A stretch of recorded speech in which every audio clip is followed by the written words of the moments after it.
Bonsoir, bien-aimés dans le Seigneur. J'espère que chacun d'entre nous a passé une excellente semaine.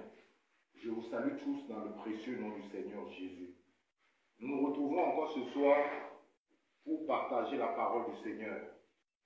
Et sans plus tarder, nous allons prier pour confier ces moments entre les mains du Seigneur. Prions. Seigneur, je confie ces moments de partage en tes mains. Seigneur, je ne suis qu'un instrument que tu as choisi. Je prie à ce que, Seigneur, tu déposes, Seigneur, sur mes lèvres éternelles des armées, les paroles que tu as, Seigneur, prévues pour ton peuple ce soir. Je prie à ce que tu disposes, Seigneur, le cœur de chacun d'entre nous, moi-même le premier, afin, Seigneur, de recevoir cette semence, Seigneur, de ta parole, Seigneur, dans nos cœurs. Seigneur, que tout ce que l'ennemi fera dans le but d'ôter, Seigneur, cette semence soit vouée à l'échec, que la gloire et la puissance te reviennent au nom puissant de Jésus. Amen. Ce soir, nous allons parler vraiment d'un thème qui s'intitule « Êtes-vous réellement chrétien ?» Êtes-vous réellement chrétien? C'est très important cette question parce qu'aujourd'hui, nous pouvons remarquer qu'aujourd'hui, tout le monde se dit chrétien. Tout le monde se dit chrétien. Mais nous allons voir ici par cette exhortation, c'est quoi être réellement chrétien?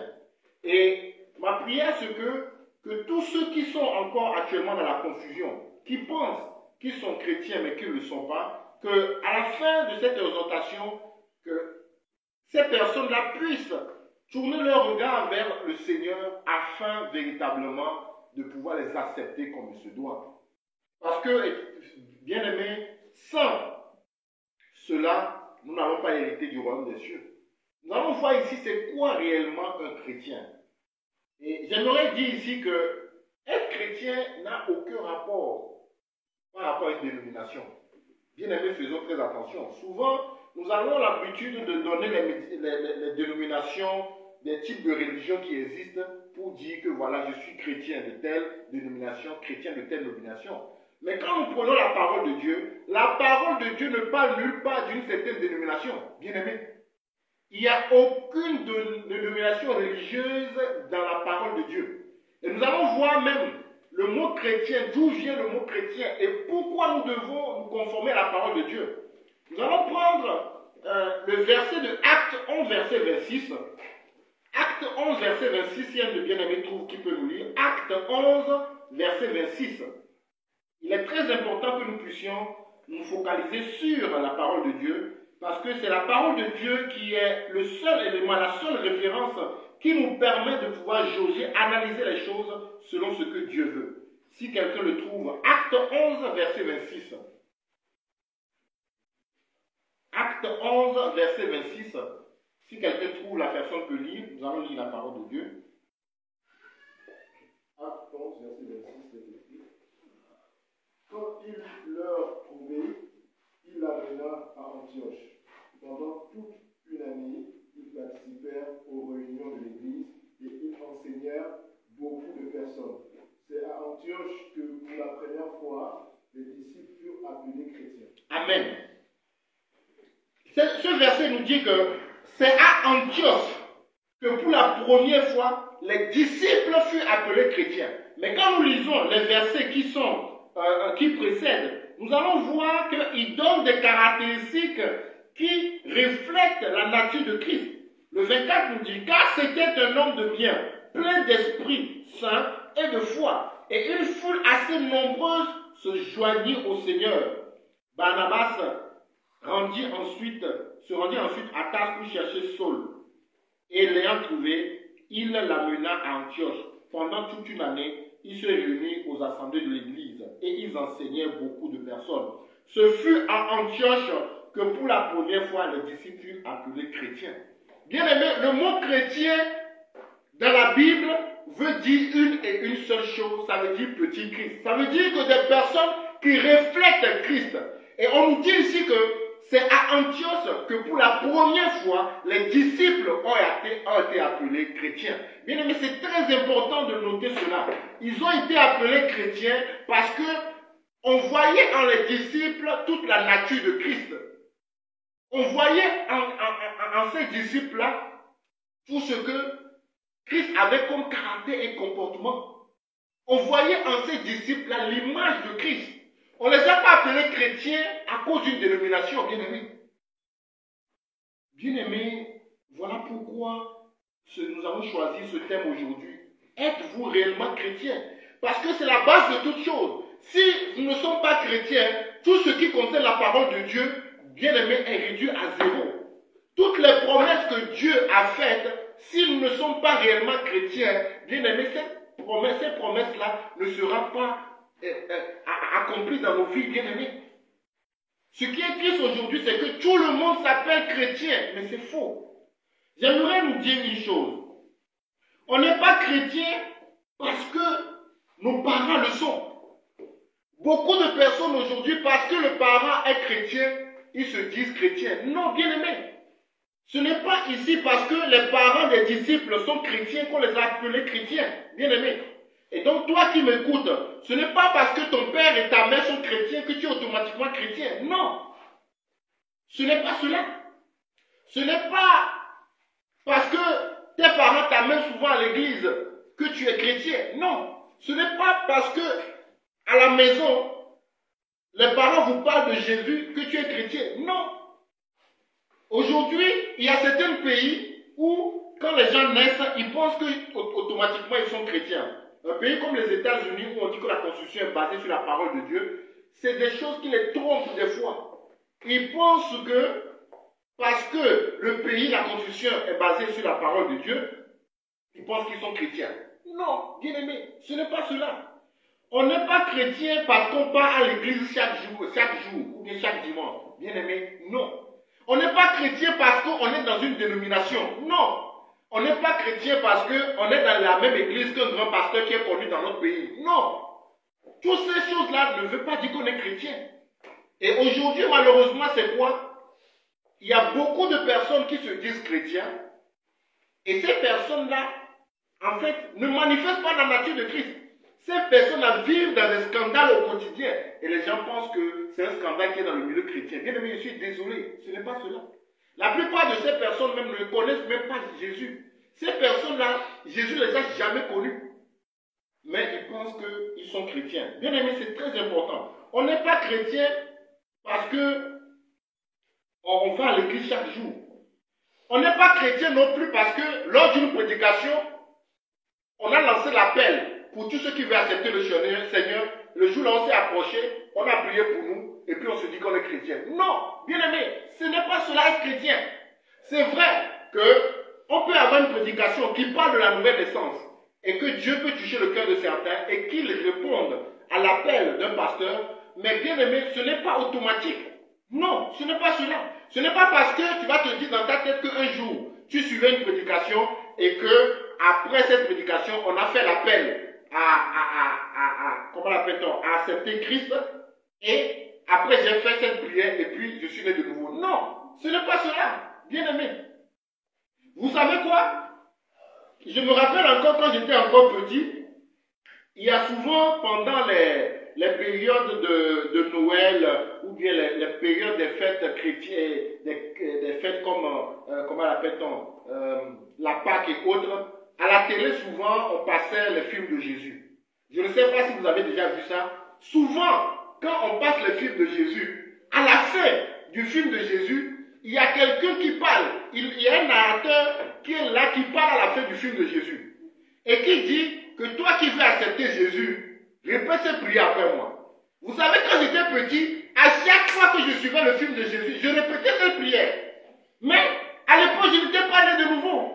À chaque année, je répétais la même prière. Cette prière-là, je la répétais à chaque fois. Parce que quand tu vois le film à la fin, tu vois comment Jésus est mort à la croix. Tu vois toute cette tristesse-là, tout ça là, l'émotion te prend. À la fin du film, on te dit, fais cette prière-là pour accepter Jésus, pour devenir chrétien.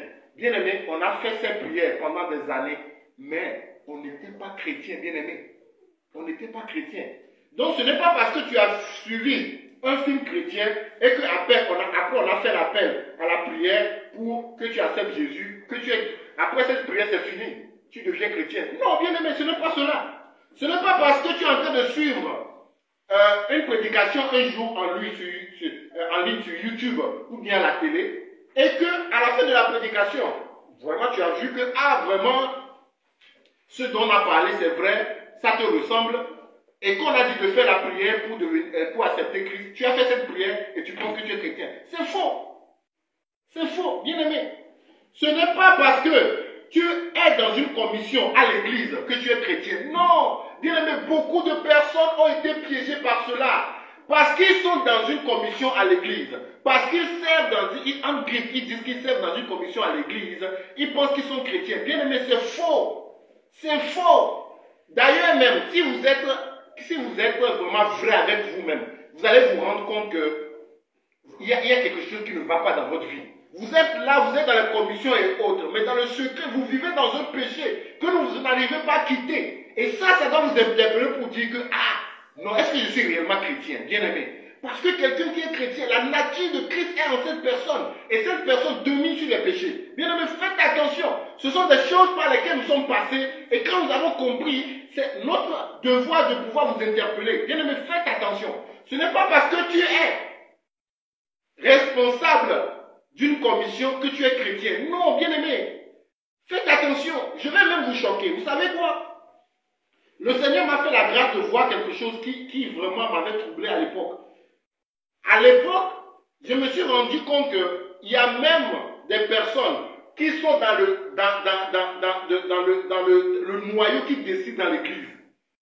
Dans d'autres églises, on appelle ça corps pastoral, CP et autres. Il y a des gens qui sont dans ces genres de groupes qui ne sont pas nés de nouveau, qui vivent dans le secret, dans le péché, qui n'ont jamais accepté le Seigneur, mais qui sont invités à prendre des décisions pour l'église. Bien aimé, ce n'est pas parce que tu es dans le CP ou bien dans le noyau qui décide pour l'église que tu es chrétien. Non. Non, c'est faux. C'est faux. Bien aimé, il y a eu des personnes qu'on a connues qui étaient responsables d'intercession. C'est-à-dire que ceux-là même qui s'occupent de tout ce qui est prière par rapport à l'église, mais au fond, on s'est rendu compte que ce sont des personnes qui n'ont pas accepté le Seigneur. Ce sont des personnes qui ne sont pas au fond chrétiens. Bien aimé, faites attention. Parce qu'un milieu peut vous conditionner et vous faire croire que vous êtes chrétien. Bien aimé. Oui, généralement pour les personnes qui sont venues ici au Maroc pour étudier et qui se retrouvent dans une assemblée.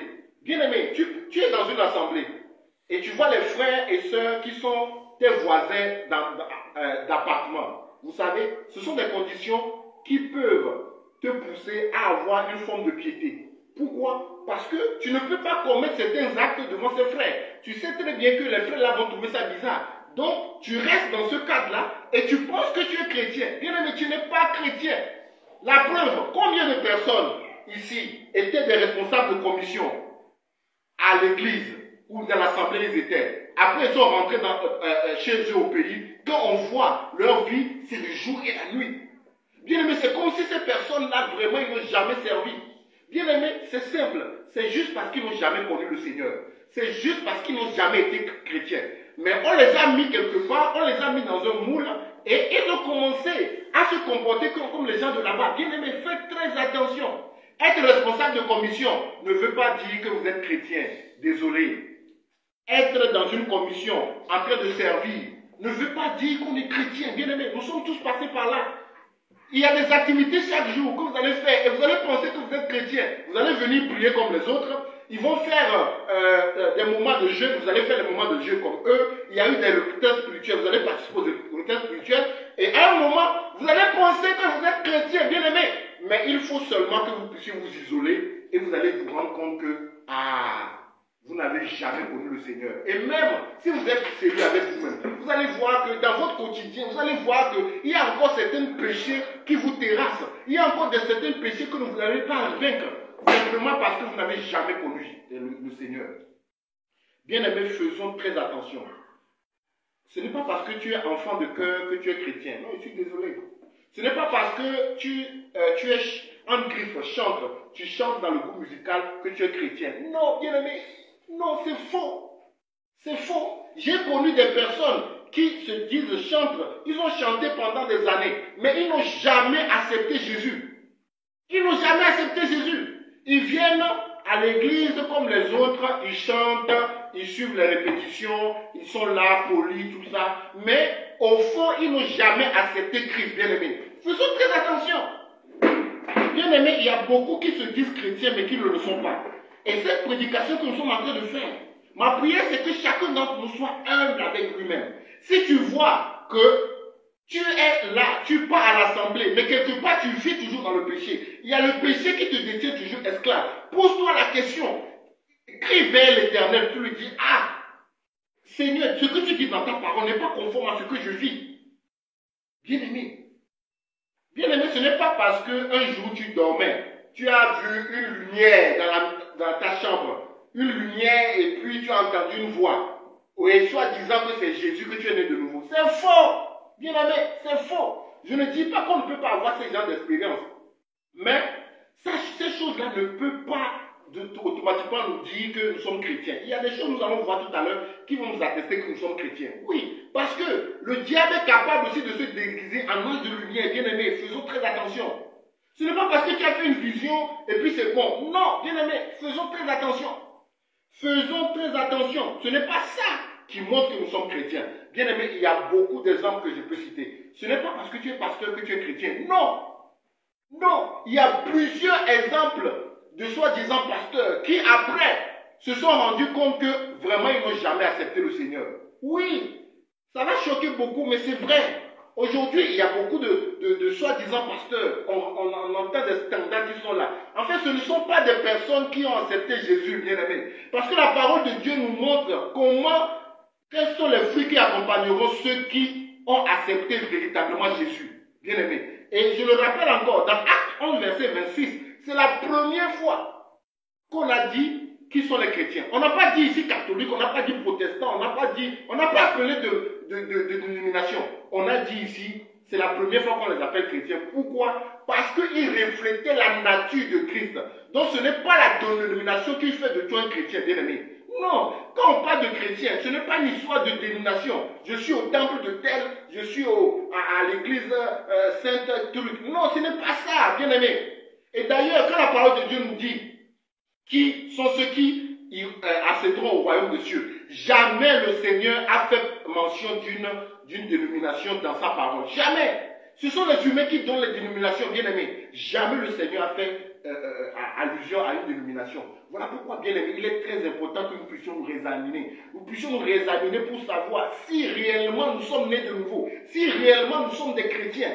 Bien-aimés, c'est très important. Notre éternité en dépend. Il y a beaucoup de faux convertis qui sont dans les assemblées, qui pensent qu'ils sont nés de nouveau parce qu'ils sont dans une commission, parce qu'ils sont proches du pasteur, ils sont proches de maman pasteur, maman pasteur les aime tant. Non, bien-aimé, ce n'est pas ça qui définit que tu es chrétien, bien-aimé. Tu peux être la meilleure amie de maman pasteur, mais tu iras en enfer parce que tu n'as pas connu véritablement Christ, bien-aimé.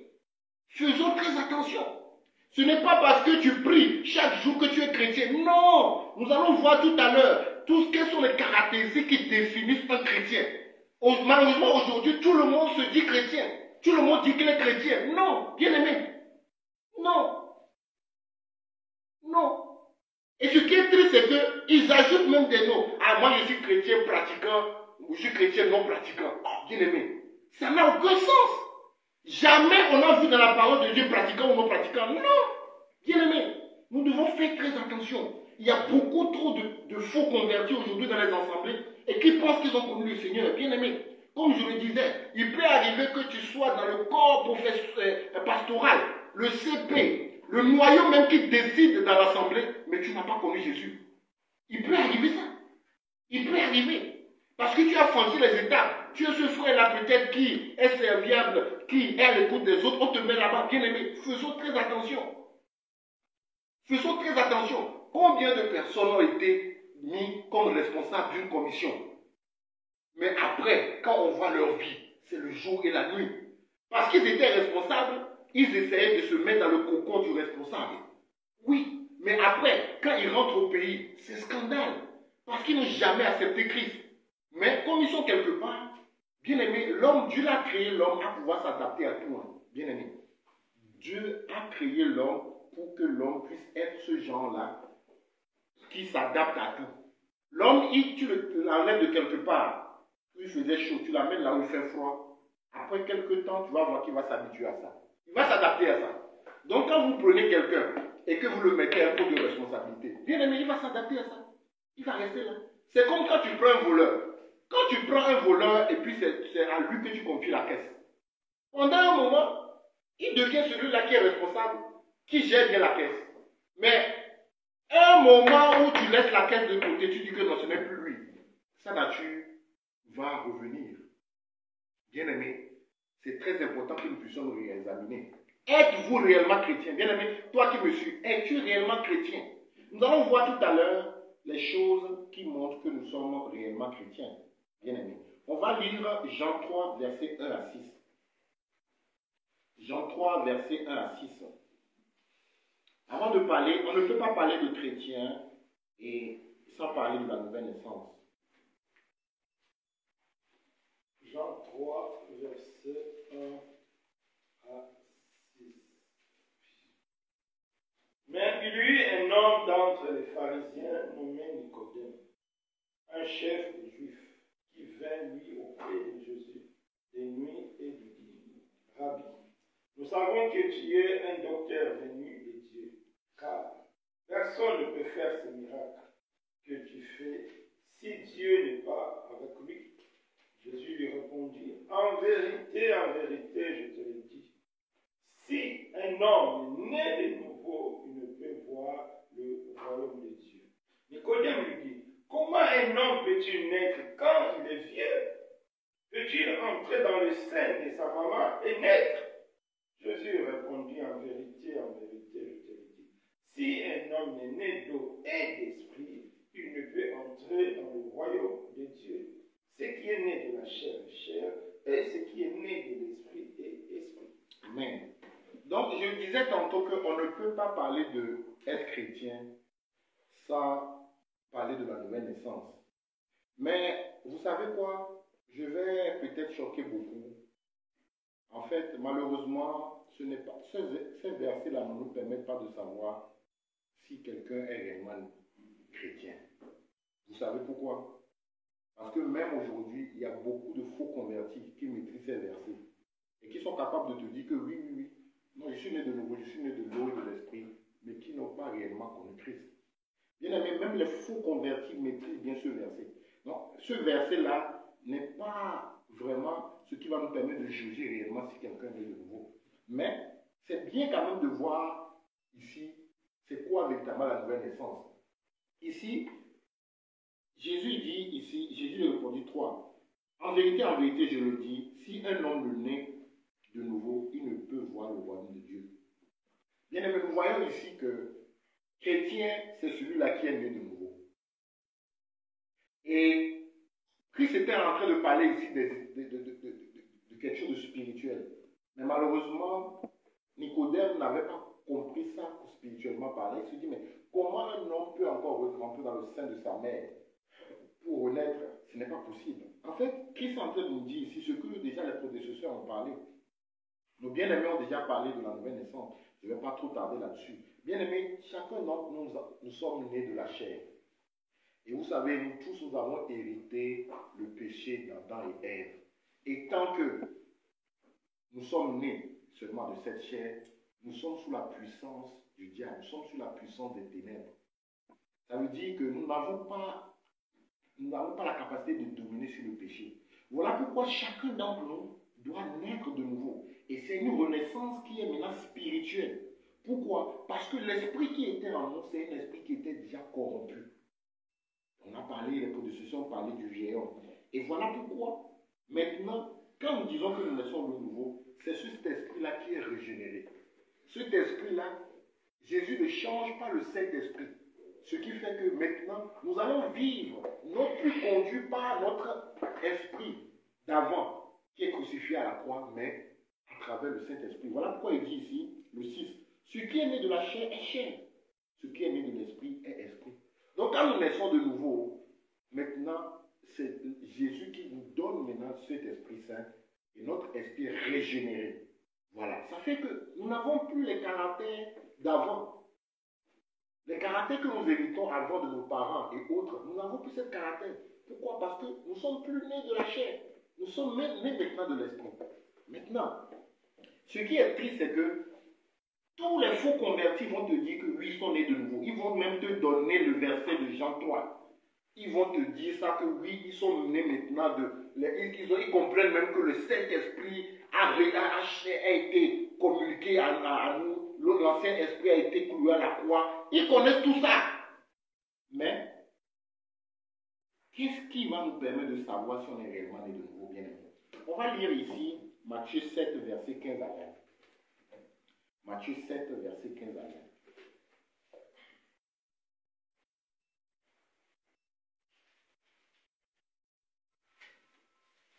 Matthieu 7, verset 15 à 20.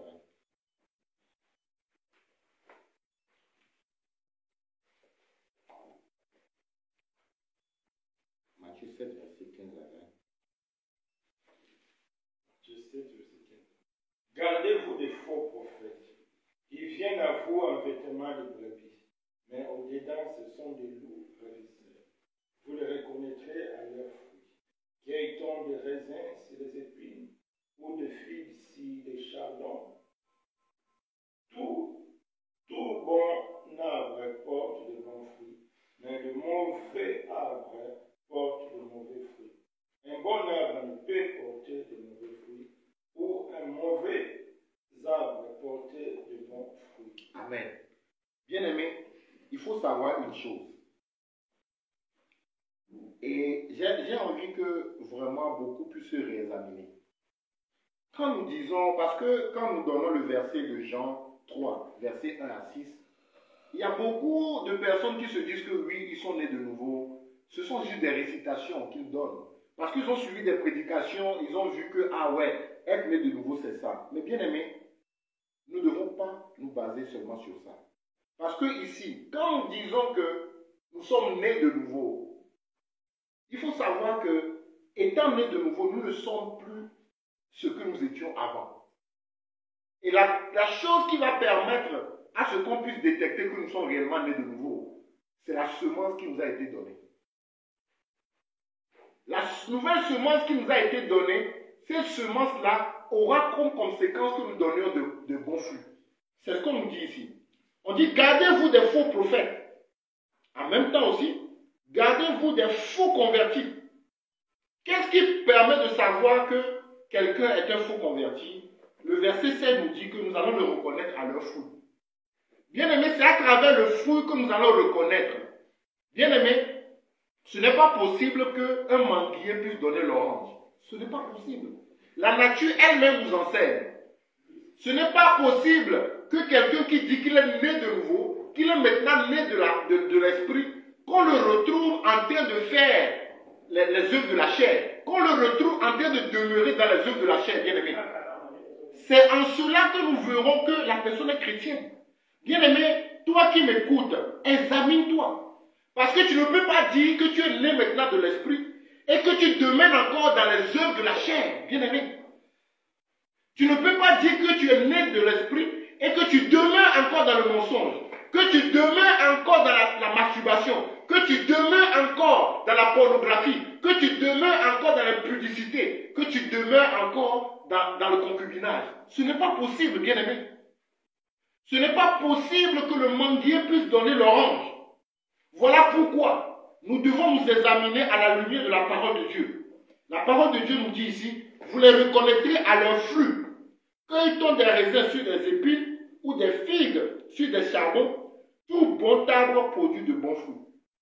Bien-aimé, quand la parole de Dieu nous dit que tout bon arbre produit de bons fruits, ça veut dire que toute personne qui reçoit la semence de Dieu en lui ne peut que produire de bons fruits. Il peut arriver que la personne fasse un péché par erreur, mais le Saint-Esprit rappelle à cette personne à l'ordre pour que cette personne, quand on voit sa vie, on voit que oui, il y a un changement. Bien-aimé, examine-toi toi-même.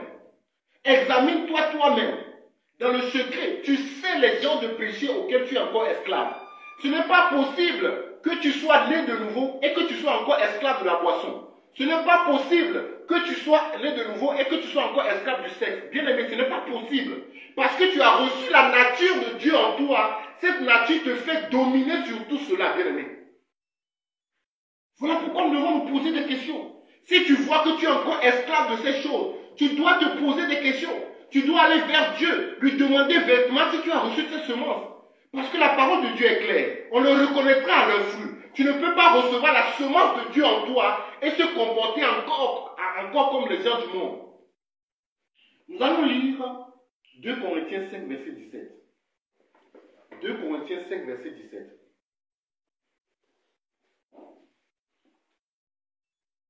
Corinthiens 5, verset 17.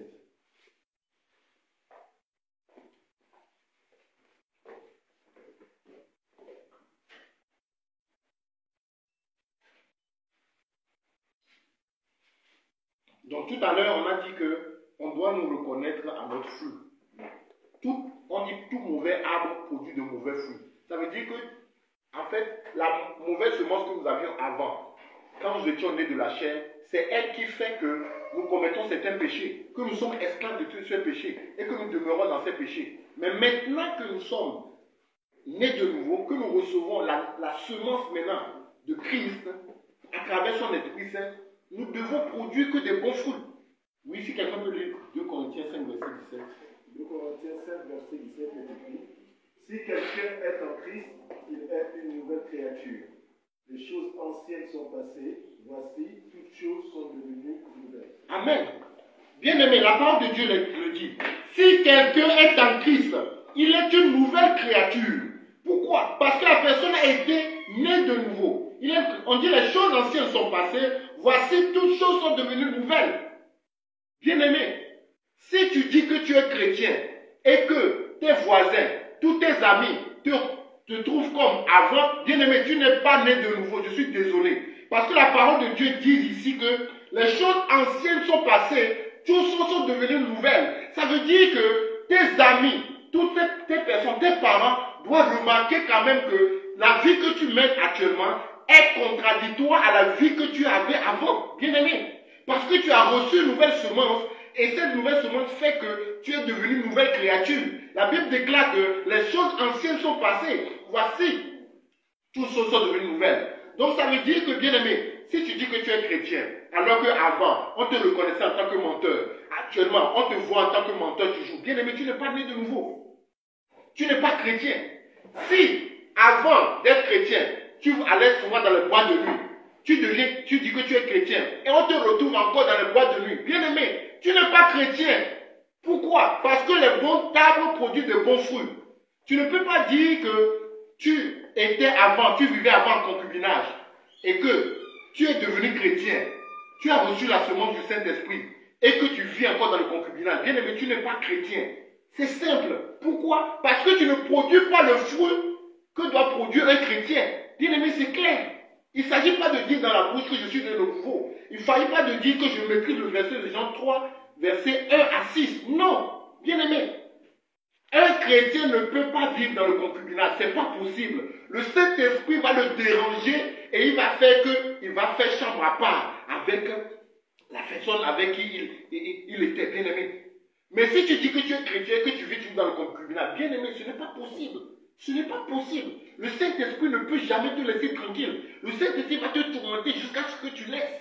Bien aimé, quand on reçoit la nature de Christ, ça fait que même quand on a quelque chose contre l'autre, le Saint-Esprit nous parle, le Saint-Esprit nous dérange afin que nous puissions régler la situation. Le Saint-Esprit ne te laissera jamais demeurer dans un péché. Si c'est le cas, ça veut dire que tu n'as jamais accepté Jésus. Ça veut dire que tu n'es pas chrétien. Bien aimé, c'est clair ici. On dit que les choses anciennes sont passées. Voilà, toutes choses sont devenues nouvelles. Donc ça veut dire que toi qui vivais avant dans une certaine qualité de vie, maintenant tu dois changer. Et les gens autour de toi doivent remarquer cela. Tes collègues doivent remarquer que, bien aimé, il y a un changement dans ta vie. Ils doivent remarquer, ils doivent même poser la question: ah, mais qu'est-ce qu'il y a fait? Qu'est-ce que tu as eu? Ces temps-ci, tu n'es plus colérique. Ces temps-ci, tu ne mens plus. Ces temps-ci, tu ne voles plus. Les gens doivent poser la question. Mais si tu dis que tu es chrétien, mais l'image que tu as vis-à-vis des gens, c'est la même image, bien aimé, c'est contradictoire à la parole de Dieu. La parole de Dieu dit bien ici que les choses anciennes sont passées. Toutes choses sont devenues nouvelles. Bien aimé, toi qui es dans une commission, tu sais, dans une assemblée, pose-toi la question. Pose-toi la question. Parce que Dieu a même mis la conscience. Même s'il n'y a pas le Saint-Esprit, il y a la conscience qui te parle. La conscience qui te dit que, ah, ce que tu es en train de faire, en fait, c'est contraire à la parole de Dieu. Ce que tu es en train de faire, c'est ça, Dieu n'aime pas. Ta conscience te parle et te montre que vraiment ta vie n'a pas vraiment changé. Bien-aimé, nous devons faire très attention. Nous devons faire vraiment très attention. Es-tu réellement chrétien? Es-tu réellement chrétien, bien-aimé? Si les choses anciennes ne sont pas passées, bien-aimé, tu n'es pas chrétien. C'est aussi simple que ça. Si le fruit que tu donnes ne reflète que les œuvres des ténèbres, bien-aimé, va vers Dieu et crie à lui afin qu'il vienne à ton secours. S'il y a un péché dans lequel tu es encore esclave jusqu'à maintenant, bien-aimé, tu n'es pas chrétien. Parce qu'un chrétien domine sur le péché. Bien-aimé, ce n'est pas possible. Ce n'est pas possible. Ce n'est pas moi qui le dis, c'est la parole de Dieu qui le dit.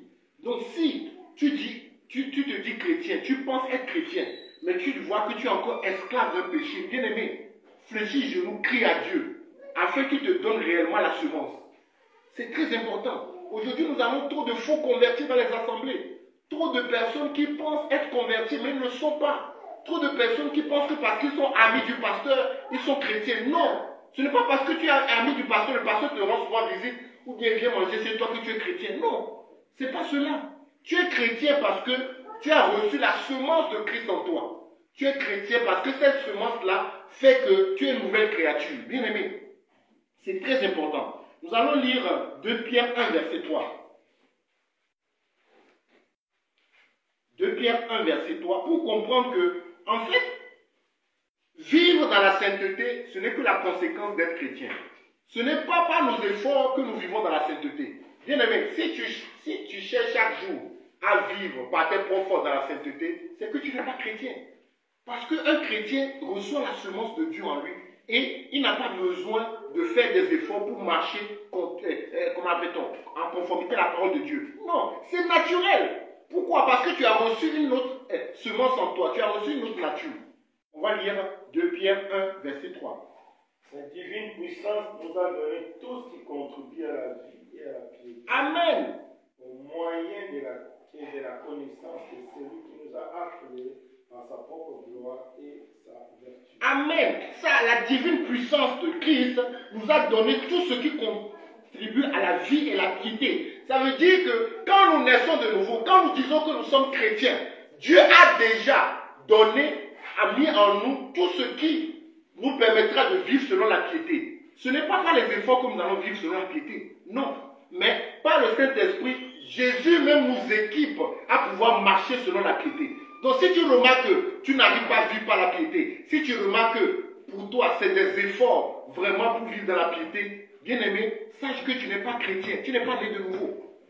Si tu penses que, en fait, à chaque fois pour vivre selon la piété, il faut que tu fasses des efforts, c'est simplement que tu n'es pas chrétien, tu n'es pas encore né de nouveau. Parce que la parole de Dieu dit ici qu'il nous a donné tout ce qu'il faut qui contribue à la vie et à la piété. Ça veut dire que Christ nous a donné tout ce qu'il y a de nécessaire pour nous, afin que nous puissions marcher sur le chemin de la sainteté. Donc si tu vois que tu es encore esclave d'un péché dans ta vie, c'est simplement que tu n'as pas reçu la semence de Christ.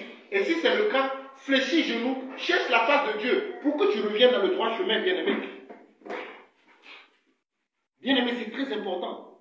Donc comme je dis, première caractéristique, on reconnaîtra l'arbre à son fruit. Bien-aimé, on ne peut pas trouver un avocatier qui donne de la banane. Ça n'a pas de sens. La nature elle-même nous enseigne. On ne peut pas trouver un bananier qui donne, du raisin. Ça n'a pas de sens.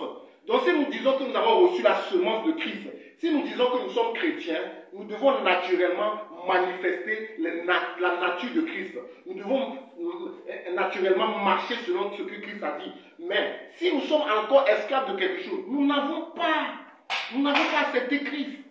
C'est triste de voir des personnes qui sont sous l'art, ils sont esclaves de la boisson et qui se disent qu'ils sont chrétiens. C'est pas possible. Tu es esclave de la drogue, tu dis que tu es chrétien. Non. Tu ne peux pas être chrétien et être esclave de quoi que ce soit. Non. Parce que tu as été libéré en Christ. Bien-aimé, si c'est ton cas, fléchis, je nous cherche la face de Dieu. Ça veut dire qu'il y a quelque chose qui ne va pas. Nous allons lire Jean 15, verset 18 à 19. Ça, c'est le troisième point. Jean 15, verset 18 à 19. Un point qui nous permet de savoir si nous sommes chrétiens réellement. quelles sont les caractéristiques que nous devons manifester? Jean 15, verset 18 à 19. Jean 15, verset 18 à 19. Si le monde vous hait, sache qu'il m'a haï avant vous. Si vous étiez du monde aimerait ce qui est en lui. Mais parce que vous n'êtes pas du monde et que je vous ai choisi du milieu du monde, à cause de cela, le monde vous hait. Ici, on est en train de parler aux chrétiens. Si le monde te hait en tant que chrétien, sache que le monde a déjà haï aussi Christ. Mais regardez ce qui se dit ici. On dit, si 19, si vous étiez du monde, le monde aimerait ce qui est à lui. Mais parce que vous n'êtes pas du monde et que je vous ai choisi du milieu du monde, à cause de cela, le monde vous hait. Bien aimé, une des choses pour détecter si nous sommes vraiment chrétiens, c'est que le monde va nous haïr. Mais si le monde commence pas à aimer ce que nous faisons, ça veut dire que nous ne sommes pas chrétiens. Bien aimé, le monde applaudit ceux qui sont dans le concubinage. Le monde applaudit tous ceux qui sont dans l'homosexualité. Le monde applaudit aujourd'hui tous ceux qui sont dans la perversité. Regardez sur les réseaux sociaux, vous allez voir que tous les sujets qui parlent de la perversité, ce sont les sujets qui sont les plus vus. Mais tout ce qui parle de Dieu, tout ce qui veut conscientiser, vous allez voir qu'il y a peu de vues. C'est normal. Bien aimé, ne vous étonnez même pas. Pourquoi? Parce qu'on nous dit ici que le monde va nous haïr. Donc si le monde nous hait, ça veut dire que tout ce que nous allons faire là, sur les réseaux sociaux, le monde ne va pas mettre j'aime. Il ne va mettre jamais j'aime. Pourquoi? Parce que le monde va nous haïr. Dieu l'a dit ici depuis, avant même la création des réseaux sociaux. Mais, si nous faisons une chose et que nous commençons par avoir beaucoup de likes des gens du monde, nous allons nous poser la question. C'est ce qui est écrit ici. Ce n'est pas moi qui le dis. Le 19. Si vous étiez du monde, le monde aimerait ce qui est à lui. Bien aimé, une des choses qui montre que nous sommes réellement chrétiens, c'est de savoir, est-ce que ce que nous faisons, ça plaît au monde? Si ce que nous faisons, ça plaît au monde, bien aimé, nous devons nous poser des questions. Ça veut dire que tu n'es pas chrétien. Ça veut dire que tu n'as pas la semence de Dieu. Bien aimé, si ce que tu fais, ça plaît au monde, ça veut dire qu'il y a un problème, il faut se poser des questions. Voilà pourquoi moi je dis souvent que les gens soi-disant chrétiens qui font plaisir aux païens, que les païens dansent jusqu'à fatiguer, il faut se poser des questions. Parce que la parole de Dieu le dit. Ils doivent nous haïr. Mais quand un chant soi-disant chrétien passe, et que ça passe dans les bars, les gens chantent et autres, en train de danser dessus, bien aimé, ça veut dire qu'il y a un problème, nous devons nous poser des questions. Parce qu'on nous dit ici que le monde va nous haïr. Le monde ne va jamais aimer ce qui vient de Christ, bien aimé. Non, le monde ne va jamais aimer cela. Donc si nous disons que nous sommes chrétiens, sachons que le monde va nous haïr. Parce qu'il a déjà haï notre maître. Le disciple n'est pas plus mieux que son maître. Donc si nous disons que nous sommes chrétiens, observons ce que nous faisons. Si ce que nous faisons est acclamé du monde, ça veut dire que nous ne l'avons pas vraiment connu. Pourquoi? Parce qu'il est clair ici. Le monde va nous haïr. Le monde va nous haïr. Pourquoi? Parce que la parole de Dieu est la cause du monde. La sagesse du monde est une folie aux yeux de Dieu, bien aimé. Donc nous devons nous examiner à travers ce que nous faisons. Si ce que nous faisons, nos voisins qui sont païens acclament cela, que oh non, là c'est bien, ah, mon frère, là c'est bien. Bien aimé, c'est qu'il y a un problème. Généralement, remarquez-le, si réellement tu es chrétien, tu vas voir que même tes amis chrétiens vont te suivre. Ça veut dire qu'il y a des fois où il y a des sujets qu'ils sont en train d'aborder, mais toi, ils ne vont pas aborder ce sujet avec toi. Parce qu'ils savent en fait ce que tu véhicules. Ils savent que tu es chrétien.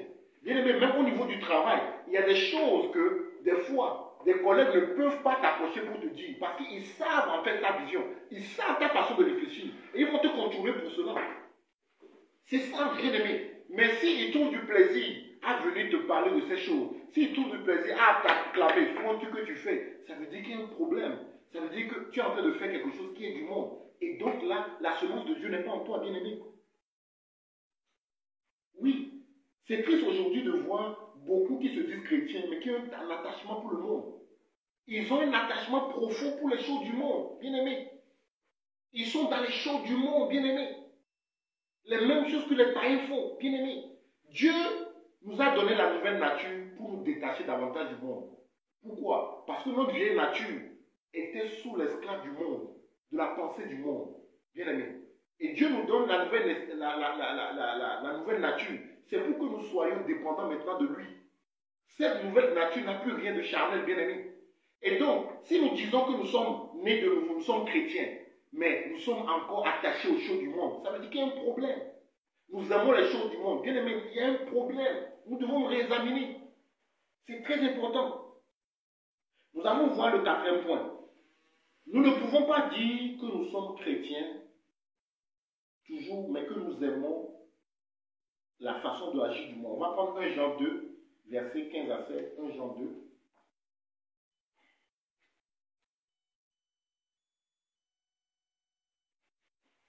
1 Jean 2, versets 15 à 16.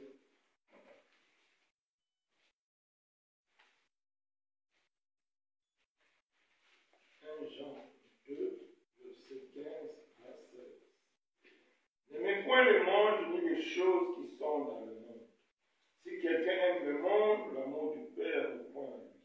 Car tout ce qui est dans le monde, c'est la convoitise de la chair, la convoitise des yeux, de l'orgueil de la vie, ne vient point du Père, mais vient du monde. Amen. C'est clair ici. On dit n'aimez pas le monde, ni les choses dans le monde. On dit si quelqu'un aime le monde, l'amour du Père n'est point en lui. Bien aimé. Par quoi on reconnaît que quelqu'un est chrétien? C'est quelqu'un qui a l'amour du Père. Mais quand tu as l'amour du monde, la parole de Dieu dit que l'amour du Père n'est pas en toi. C'est toi qui, à longueur de journée, aimes voir les choses qui sont dans le monde, aimes posséder des choses. Tu veux avoir, c'est toi qui est motivé par avoir le dernier iPhone. C'est toi qui es motivé pour avoir telle dernière voiture. Bien aimé, la convoitise et tout ça là, ça ne fait pas partie de la nature de Christ, bien aimé. On nous dit ça ici. Si quelqu'un aime le monde et les choses qui sont dans ce monde, ça veut dire que quoi? L'amour du Père n'est pas en lui, bien aimé. L'amour du Père n'est pas en toi. Si tu es attaché à tout ce qui est glorieux ici-bas, attaché à acquérir des choses, bien aimé, tu as la convoitise. C'est toi qui veux à tout prix acquérir telle chose. Malgré que tu n'as pas besoin de ça, bien aimé, l'amour du Père n'est pas en toi. Et si l'amour du Père n'a pas en toi, ça veut dire que pose-toi la question, est-ce que tu as reçu vraiment la semence de Christ? C'est ce qui est écrit ici, ce n'est pas moi qui le dis. On dit car tout ce qui est dans le monde, la convoitise de la chair. Bien aimé, la convoitise des yeux et l'orgueil de la vie ne vient point du Père, mais vient du monde. Combien de personnes se disant aujourd'hui chrétiens ont la convoitise des choses de ce monde? Ils aiment tellement l'argent. Ils se disent qu'ils sont chrétiens, mais ils ont un certain amour pour l'argent. Devant l'argent même, ils tremblent. Bien aimé, tu n'es pas chrétien, je suis désolé. Parce que l'amour du Christ n'est pas en toi. Parce que quand tu as reçu la nature de Christ, devant ces choses, tu es indifférent en fait. Devant ces choses, tu es indifférent. Même si Dieu te bénit avec ces choses, devant cela, tu es indifférent. Toi qui passes à longueur de journée à parler des choses matérielles, à parler du fait d'acquérir les choses matérielles, tu n'as pas la nature de Christ en toi. Parce que quelqu'un qui a la nature de Christ en lui, il veut seulement se faire édifier par les choses célestes. Bien aimé, faisons très attention. Je ne suis pas en train de dire que Dieu ne peut pas nous bénir. Non, Dieu peut nous bénir, mais cela ne fait pas partie de notre quotidien. C'est-à-dire que chercher à acquérir les choses du monde ici ne fait pas partie de ce qui nous préoccupe le plus. Bien aimé, combien de personnes, parce qu'ils n'ont pas payé le nouveau iPhone, c'est comme s'ils sont malades. Ils vont même faire la queue pour avoir le premier iPhone. Ils se débattent partout pour aller payer le nouveau iPhone. Bien aimé, c'est charnel, ça veut dire que tu n'es pas encore chrétien. Si tu es encore esclave de ces choses, tu n'es pas encore chrétien, bien aimé. Parce que quand tu as la nature de Christ, tu ressens que ça. Ce n'est pas ce qui est nécessaire. Tu as même les moyens de l'acquérir, mais tu ne payes pas parce que tu vois que ce n'est pas ce qui est nécessaire. Si tu l'as, gloire à Dieu, mais ça en fait, ta vie n'est pas définie à cela. Combien de personnes, parce qu'il n'a pas encore payé cette voiture, ça le tourmente. Il veut forcément payer cette voiture. Bien aimé, ça veut dire que tu as l'amour et la convoitise des choses du monde. Ça veut dire que tu n'as pas la semence de Dieu en toi. Pose-toi encore la question, bien aimé. Beaucoup d'assemblées aujourd'hui, les enseignements qu'on leur donne, c'est avoir la soif des choses d'ici-bas. Bien aimé, ça veut dire que la semence de Dieu n'est pas là. C'est ce que la parole de Dieu nous dit ici. Donc, tu ne peux pas dire que tu es chrétien et que tu aimes les choses d'ici-bas. Tu es chrétien et que tu vis dans la convoitise. Tu vis dans la convoitise. C'est toi qui vis au-delà de tes moyens. Pourquoi? Parce que tu veux toujours acquérir des choses que tu convoites. Bien aimé, tu n'as pas la semence de Christ en toi. Je suis désolé. Tu n'as pas la semence de Christ en toi. On va voir Romains 12, verset 16. Romains 12, verset 16. Donc nous sommes en train de voir ici, nous sommes en train de nous examiner à la lumière de la parole de Dieu pour savoir réellement si nous sommes chrétiens, si nous sommes réellement nés de nouveau. Bien aimé, c'est pas un truc, il n'y a pas de demi-mesure, soit c'est 0, c'est 1. Je vous assure. Donc, quand toi qui m'écoutes, moi tu te retrouves dans ce que je suis en train de dire. Si tu réalises que c'est ça, fléchis genoux et crie à Dieu pour que Dieu puisse vraiment venir à ton aide. Romains 12, verset 16. Romains 12, verset 16. Ayez le même sentiment les uns envers les autres. N'inspirez pas à ce qui est élevé, mais laissez-vous attirer par ce qui est humble. Ne soyez point sage à vos propres yeux. Amen. Voilà en fait encore un des caractéristiques qui montre qu'on est chrétien. Quand on est chrétien, on n'aspire pas à ce qui est élevé. Combien de prédications aujourd'hui dans les assemblées qui poussent les gens à aspirer à ce qui est élevé? Non. Non. Un chrétien qui a reçu la nature de Christ, il va manifester Christ. Bien aimé, Christ, il est venu ici en tant que Dieu. Bien aimé, il est né dans une table. Là où on regarde les animaux. Vous posez pas la question. Donc, quand Christ nous montre cet exemple, c'est pour nous dire que nous devons aspirer à ce qui est humble. Bien aimé, faisons très attention. Quand tu as reçu la nature de Christ, tu ne peux que aspirer à ce qui est humble, bien aimé. Vraiment. Je ne dis pas ici que non.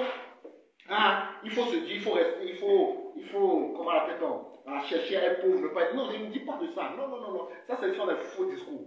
Quelqu'un qui est en Christ, même si Dieu le met milliardaire, cette personne-là communique cette simplicité et cette humilité. Pourquoi? Parce qu'il montre que ces choses-là, ce n'est pas ce qui est nécessaire. Quand on voit l'histoire de David, David a été roi. David, c'est quelqu'un qui a eu quand même les richesses. Mais il dit à Dieu, il dit, si ces richesses augmentent, il prie à Dieu.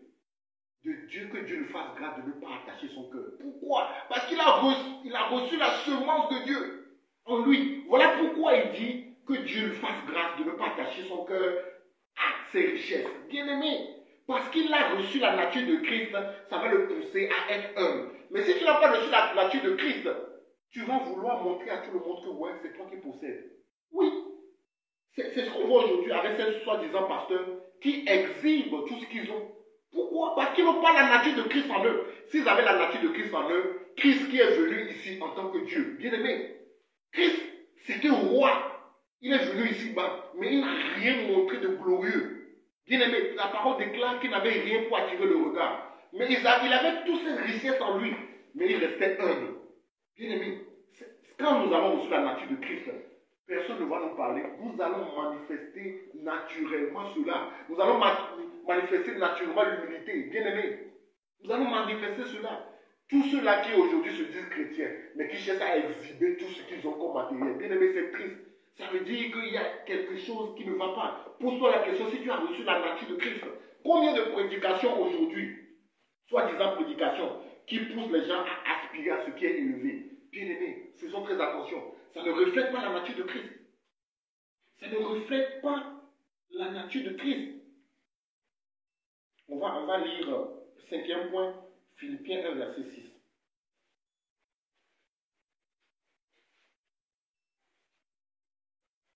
Philippiens 1, verset 6.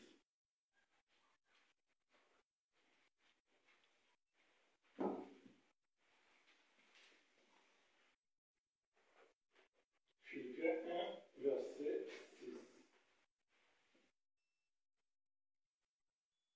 Je suis persuadé que celui qui a commencé en vous cette œuvre bonne la rendra parfaite pour le jour de Jésus-Christ. Amen. Donc ici on est en train de dire que celui-là qui a commencé cette œuvre dans nos vies la rendra parfaite jusqu'au retour de Christ. Ça veut dire simplement que quoi? Quand Dieu nous donne sa semence, Dieu ne nous laisse pas comme ça orphelins. Dieu fait le travail chaque jour dans nos vies. Dieu nous assiste à travers son Esprit Saint pour que chaque jour nous puissions nous améliorer. Le Saint-Esprit va toujours nous montrer là où nous avons failli pour chaque jour nous améliorer, nous recouvrir de Christ et nous débarrasser des œuvres des ténèbres. Donc, toi qui dis que tu es chrétien, et pendant une bonne période, on ne sent pas de l'évolution dans ta maturité spirituelle, bien aimé, il y a un problème. Tu ne peux pas dire que tu es chrétien et rester au même niveau. Parce qu'on a dit ici que celui qui a débuté cette œuvre en nous la rendra parfaite. Ça veut dire que chaque jour, il travaille à la perfection.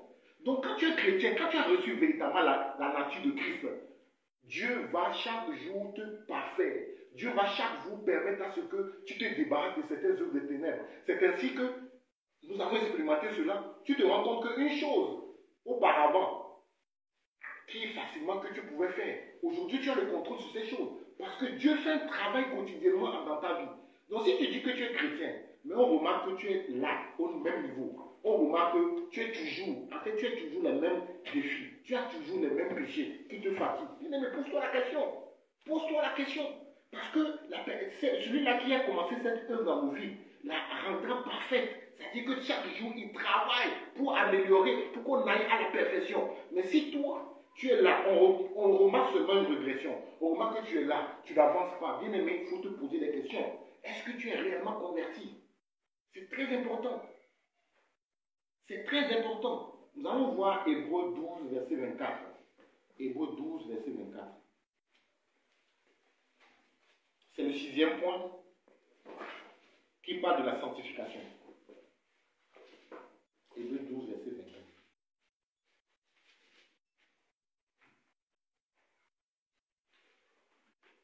Hébreux 12, verset 24. De Jésus qui est le médiateur. C'est ça. De Jésus qui est le médiateur de la nouvelle alliance et du sang de l'aspersion qui parle de nous, c'est celui d'Abraham. Ah non, c'était pas ça, non? Je vais voir. Ah, je me suis trompé de verset. Je vais prendre le verset qui dit que sans la sanctification, nul ne verra Dieu. Donc c'est pas grave. Donc je voulais prendre le verset qui dit que sans la sanctification, nul ne pourra voir le Père. Bien aimé, nous devons faire très attention. Oui. Recherchez la paix avec tous, 14.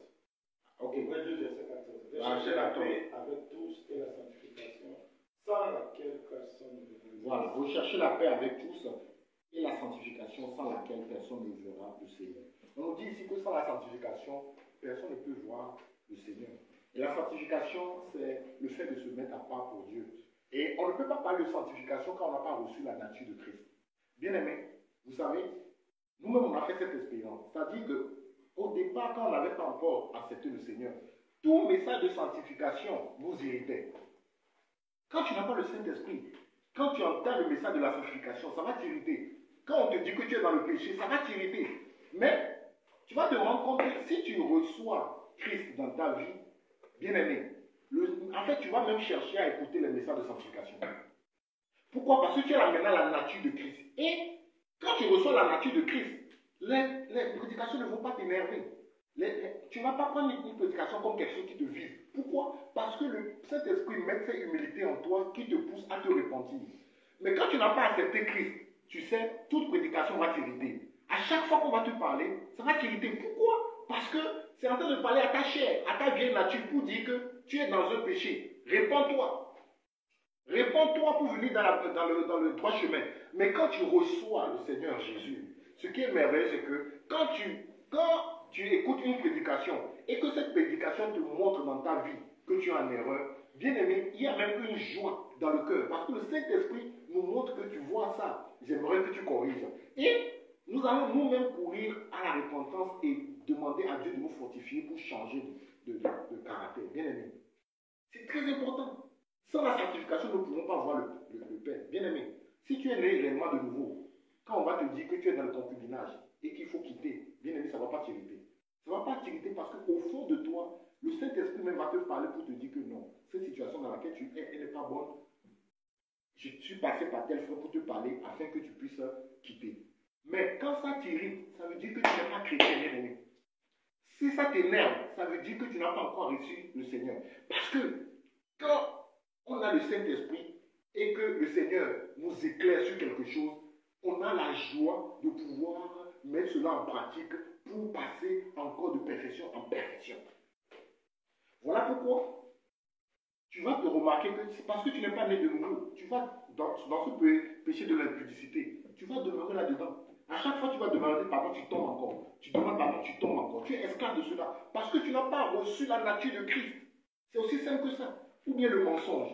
Tu demandes pardon par rapport au mensonge, mais tu tombes. À l'instant même, tu as déjà demandé pardon. Après 2 minutes, tu mens encore. Ça veut dire que tu n'as pas la nature de Christ en toi. Mais quand tu as la nature de Christ en toi, bien aimé, c'est quelque chose qui est passager. Tu peux faire une erreur comme ça, tu demandes pardon. Et c'est toi-même qui demandes pardon au Seigneur. Le Seigneur te parle même à travers sa parole pour te révéler que, là tu es dans l'erreur. Et tu te ressaisis. Bien aimé, pose-toi la question.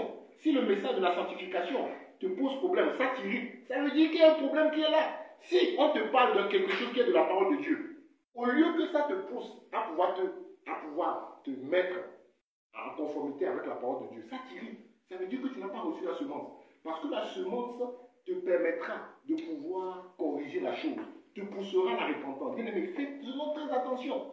Faisons très attention. C'est très important. Parce que quand tu n'as pas reçu la nature de Christ, bien aimé, tu vas voir que tu ne pourras pas être sensible à certaines choses. C'est normal. Et tu ne pourras pas faire certaines choses naturellement. Pourquoi? Parce que tu n'as pas la semence de Christ en toi. Nous allons voir le dernier point. C'est Jean 17, verset 27.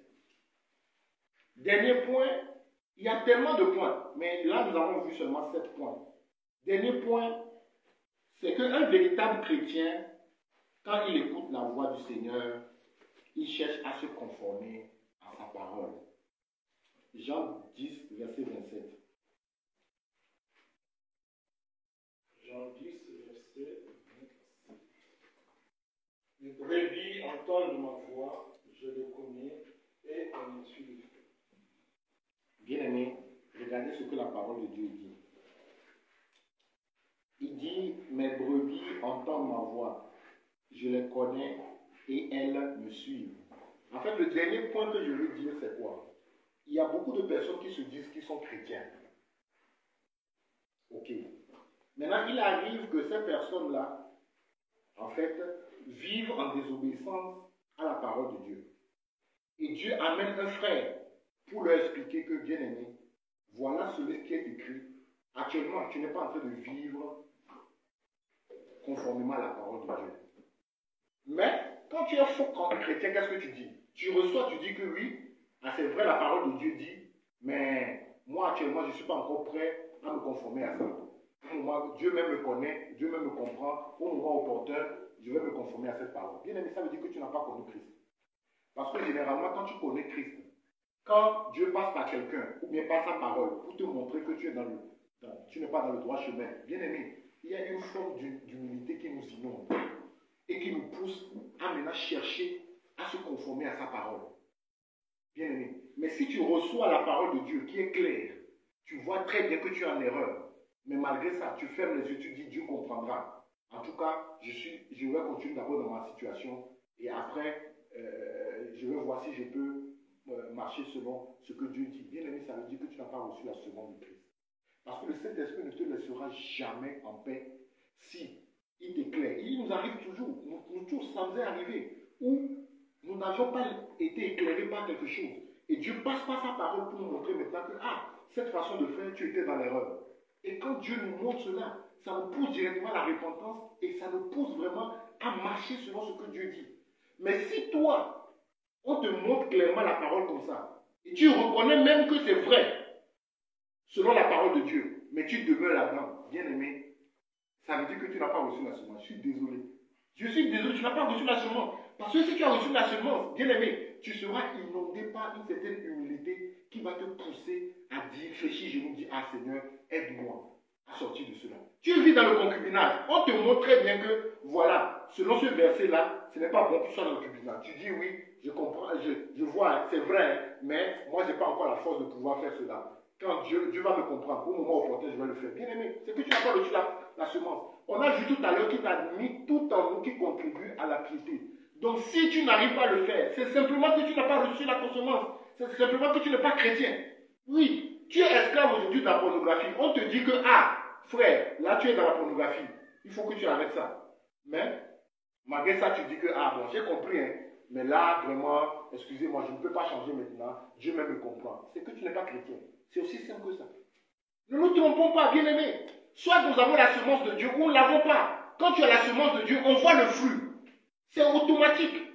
On voit le fruit. Et le Saint-Esprit est là pour parler. Bien-aimés, ceux qui ont expérimenté cela savent de quoi je parle. C'est impossible. Mais on voit ça je bénis le Seigneur, on voit ça aussi dans le cas du mariage. Il arrive des fois que peut-être tu es en erreur. Mais tu as tenu tête peut-être à ta femme. Mais dans le secret, le Saint-Esprit te dit que non, tu es dans l'erreur. Va demander pardon. Pourquoi? Parce que tu as la semence de Christ. Mais quand tu n'as pas la semence de Christ, oh, tu vas te faire la tête, tu vas te dire que non, moi, j'accepte pas tête. Tu vas rester comme ça, bien aimé. Mais quand nous avons reçu la nature de Christ, et que Dieu nous éclaire sur une parole, bien aimé, il y a l'humilité qui nous inonde et qui nous pousse à nous conformer à sa parole. Mais si tu ne le fais pas, bien aimé, ça veut dire que tu n'as pas encore reçu la semence. Et fléchis, je vous cherche la face de Dieu. Nous sommes arrivés à la fin de notre présentation. Je voudrais encore rappeler, bien aimé, il y a beaucoup de personnes aujourd'hui qui pensent qu'ils sont chrétiens. Ce sont des erreurs que nous aussi nous avons fait par le passé. Parce que nous étions dans un cadre où il y a une certaine manière de se conduire. Nous aussi on se conduisait comme ça. Mais on n'avait pas accepté Christ. On n'était pas chrétiens. Mais c'est dans l'intimité que le Saint-Esprit atteste que oui, tu appartiens à Dieu. Et on doit voir le fruit. On ne peut pas dire que tu es chrétien et puis, en fait, la personne que tu étais avant, c'est ce qu'on retrouve aujourd'hui. Non, la parole de Dieu le dit. Qu'on devient une nouvelle créature. Tu ne peux pas être chrétien et dire que le monde t'applaudit. Ce n'est pas possible. Tout ce que tu dois faire, le monde doit haïr cela parce que tu as la semence de Dieu en toi. Si tu dis que tu es chrétien et ce que tu fais, le monde t'applaudit, pose-toi des questions. Si tu dis que tu es chrétien, mais que tu as l'amour du monde, tu as la convoitise des choses d'ici-bas, tu es encore attaché aux choses d'ici-bas, pose-toi des questions. Est-ce que tu es réellement chrétien? Bien aimé, nous avons vu également que Dieu nous a donné tout ce qui nous contribuera à la piété, à la vie et la piété. Donc Dieu a déjà mis tout en nous qui nous permettra de marcher comme sa parole veut. Nous avons vu que si nous sommes chrétiens, nous allons aimer la sanctification. Mais si le sujet de la sanctification nous irrite, ça veut dire que nous n'avons pas reçu la semence. Pourquoi? Parce que quand tu as la semence, en fait, tu as soif même d'écouter tout ce qui est la sanctification. Tu as soif de connaître encore davantage Dieu, bien aimé. Et le dernier point que nous avons dit, c'est qu'un véritable chrétien, c'est celui-là, quand il remarque qu'il est dans l'erreur, quand on lui montre dans la parole de Dieu que là il est dans l'erreur, c'est celui-là qui est inondé par l'humilité et qui, en fait, le Saint-Esprit ne va pas laisser comme ça, qui va se repentir et qui va chercher à se conformer à la parole de Dieu. Donc, bien aimé, réexaminons-nous. Beaucoup de personnes se disent aujourd'hui chrétiens, mais ce n'est pas le cas. Je répète encore, il ne s'agit pas d'une question de dénomination. Non, non, non, non, non. Ce n'est pas parce que tu es dans telle assemblée qui s'appelle X que tu es chrétien. Non. Ce n'est pas parce que ton pasteur, bon, est un puissant homme de Dieu qu'on connaît que tu es né de nouveau. Non, ce n'est pas cela. Rien de cela. Nous sommes arrivés à la fin de notre présentation. Je ne sais pas si certaines personnes ont des questions. Et s'il n'y a pas de questions, on va... C'est quoi le monde est? Non, tu as dit si le monde nous est. Ça signifie quoi le monde? Quand on dit le monde, en fait, c'est tout ce qui se trouve dans le monde où nous nous trouvons. Je vais prendre un exemple concret. Par exemple, le monde ici acclame tout ce qui est compromission. Voilà, il arrive peut-être qu'au boulot, par exemple, voilà, on te demande de faire peut-être une surfacturation, un truc qui est un mensonge pour que vous puissiez avoir un marché. Mais toi, tu dis que non, je ne veux pas le faire. En ce sens-là, le monde va te haïr. Pourquoi? Parce que tu es en train de mentir. Et tu ne veux pas mentir, mais le monde va te haïr. Pourquoi? Parce qu'eux, ils voient l'opportunité qui est derrière. Aujourd'hui, vous allez voir que sur YouTube, par exemple, nous avons des bien-aimés, des frères qui ont des chaînes YouTube, qu'ils ont monétisées, qu'ils ont pu monétiser. Mais vous allez vous rendre compte que, au même moment que quelqu'un fait une vidéo où il montre les fesses d'une fille sur Internet, il y aura plus de vues que lui qui est en train de pouvoir parler d'un sujet qui est intéressant. C'est en ce sens-là que le monde nous aime. Parce que le monde ne va pas aimer ce que nous faisons qui donne des bonnes valeurs. La preuve, quand nous voyons les prédications, combien de gemmes sont dans cette prédication? C'est ça, c'est en ce sens-là que je dis que le monde va nous haïr. À chaque fois que nous allons vouloir faire les choses dans les normes. Aujourd'hui, même quand nous passons au niveau des frontières de plusieurs pays, combien de douaniers là-bas veulent amener la corruption? Qui veulent que tu donnes quelque chose forcément pour passer. Mais quand tu refuses, tu vas voir combien ils vont te rendre la vie difficile pour obtenir tes propres droits. Voilà, aujourd'hui, l'examen de permis dans beaucoup de pays africains, c'est la corruption. Si tu ne donnes pas de l'argent, tu ne vas pas avoir ton permis. Et donc, si toi tu veux être contre ce système et tu veux marcher dans la crainte de Dieu, tu ne veux pas faire comme ils veulent, ils vont te rendre la vie difficile. Tu vas passer ce permis-là 2, 3 fois. Et c'est en ce sens-là que le monde est. Combien de postes tu veux, tu as la compétence, tu veux avoir ce poste-là, mais on te dit que non. Avant d'avoir ce poste-là, soit il faut coucher avec le directeur, ou soit il faut rentrer dans telle loge. Mais tu mérites quand même la place. Mais quand tu refuses de pouvoir rentrer dans la loge, tu vas voir que tu n'auras pas ce boulot. Parce que le monde te hait. Tu vas souffrir un moment dans le chômage avant que Dieu te fasse grâce. Donc c'est pour dire que, en tant que chrétien, en fait, tout ce que nous allons faire dans ce monde sera toujours difficile. Pourquoi? Parce que nous n'allons pas vouloir aller dans le sens du monde. C'est en ce sens-là que le monde est. Mais, quand tu vas voir que tu veux faire les choses, je me rappelle un frère à moi, un frère qui devait se marier dans un pays d'Afrique de l'Ouest. Et quand il est venu, on lui a demandé beaucoup de documents pour le mariage. Il a apporté les documents.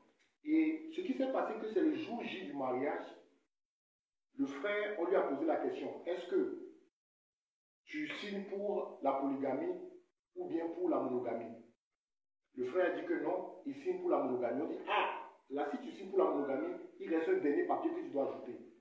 Il dit que, ah, mais il y a la queue, est-ce que c'est pas possible de pouvoir faire ça, le truc de la monogamie, après la porte de papier? Il dit non, là c'est pas possible. Mais par contre, si tu signes pour la polygamie, c'est bon, tu n'apportes pas ce papier. Vous voyez comment le monde peut... C'est le jour de son mariage, et le jour-là, le frère doit décider. S'il va chercher ce papier, c'est là où il va avoir la monogamie. Mais c'est compliqué d'avoir ce papier. Ce papier, il doit recevoir de son père. Son père n'est pas dans le pays en question. Il faut qu'il téléphone à son père dans l'autre pays pour avoir le papier. Vous voyez, devant cette situation, tu vas te dire que, ah, bon, c'est pas grave. Hein. Entre moi et madame, ça reste comme ça. Je mets polygamie juste pour passer vite. Mais en mettant monogamie, en fait, c'est une semence que tu es en train de donner. Mais en tant que chrétien, tu ne vas pas le faire. Et le frère a attendu à ce qu'on appelle le papa, fasse le papier rapidement jusqu'à ce qu'on lui envoie ça par téléphone pour faire le truc. Mais ça, c'est parce que le monde nous hait que ce n'est pas facile. Est-ce que vous imaginez que monogamie, où tu prends une seule personne, la démarche est plus compliquée que si tu prenais beaucoup de femmes? Logiquement, c'est pas... Mais quand le diable est derrière quelque chose, tu vas voir que, ah, c'est ça. Même, il y a beaucoup de choses comme ça, des histoires comme ça, où on a entendu que, ah, le frère est venu pour faire la dot. Le frère veut faire la dot, tout ça là. Mais la famille lui dit que non, t'inquiète, c'est pas... Il ne faut pas te presser pour la dot. Prends notre fille même, tu peux avoir des enfants avec elle. Et après même, tu vas voir pour la dot. Ça c'est la logique du monde.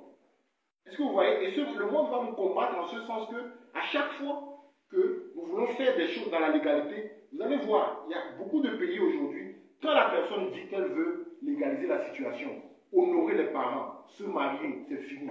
Les problèmes ont commencé. On va te taxer par-ci, à gauche, à droite, tout ça.